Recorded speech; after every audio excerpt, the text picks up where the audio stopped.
नमस्कार दोस्तों, मैं हूं दिनेश के वोरा। डेली न्यूज़ इंडिया 1.0 में आपका बहुत बहुत स्वागत है। बहुत दिनों से हम ये कहते आ रहे हैं कि भारत की न्यायपालिका के अंदर आरएसएस, वीएचपी, बीजेपी की एंट्री बहुत बड़े स्केल पर हो चुकी है।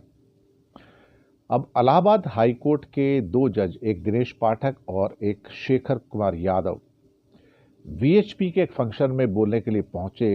फंक्शन तो यूसीसी का था, लेकिन वहां पर जिस किस्म के वाकयात बोले गए हैं उसने पूरे भारत के अंदर हलचल मचा दी है। प्रश्न ये नहीं कि उसके ऊपर कांग्रेस या ओवैसी साहब या कई और लोगों ने आपत्तियां दर्ज की हैं।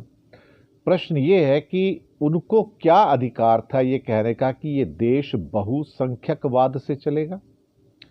तो फिर संविधान कहां जाएगा, जिसकी शपथ लेके वो हाई कोर्ट के जज बने इलाहाबाद के, और जिस बेशर्मी से वो ये बात कह रहे हैं। मुझे लगता है कि अब भारत वास्तव में खतरे में आ चुका है। अगर सारे के सारे जजेस ही एक किस्म से कहा जाए तो भगवाधारी हो गए हैं, और उस झंडे को उठाने वाले हालांकि कई हैं, लेकिन उस झंडे को एक नया रूप देने वाले तो चंद्रचूड़ साहब थे। जो एसरटेनमेंट यानी कि किसी भी धार्मिक जो स्थल है उसका जो चरित्र सर्वे के द्वारा नापना, ये पंडोरा बॉक्स या कैन ऑफ वर्म्स तो चंद्रचूड़ साहब ने खोला था। तो चंद्रचूड़ साहब बेसिकली आरएसएस और बीजेपी के एजेंट के रूप में काम करके गए। अब हर चौथे दिन एक लेक्चर देके सफाइयां देते फिरते हैं, लेकिन पाप तो किया है। हिंदुस्तान को आग लगाने का पाप चंद्रचूड़ ने किया। बहुत सारे लोग कहते थे, हमारे विश्लेषक मित्र कहते थे कि चंद्रचूड़ आएंगे तो मोदी की चूड़ी टाइट कर देंगे, लेकिन उसकी तो खुद की चूड़ी टाइट हुई पड़ी थी। वो भला क्या किसी का भला कर सकता था। अब ये एहसास होना शुरू हो गया कि पूरी की पूरी जुडिशरी के अंदर जितने जजेस आ रहे हैं वो सारे के सारे आरएसएस बैकग्राउंड के हैं। खासतौर से हमने एक बेंगलोर हाई कोर्ट के एक जज को सुना कि उस पार जाओगे तो वहाँ आपको पाकिस्तान मिलेगा। कैलकटा हाई कोर्ट के जज ने तो इस्तीफा देके बीजेपी ज्वाइन कर ली और इलेक्शन भी लड़ लिया। तो अब इस बात की कोई हैरानी नहीं है कि सुप्रीम कोर्ट में और हाई कोर्ट के अंदर आने वाले जो सारे जजेस होंगे वो आरएसएस बैकग्राउंड के होंगे। जो यूपीएससी के द्वारा जो लेटरल एंट्री की जा रही है वो भी आरएसएस वाले लोग हैं।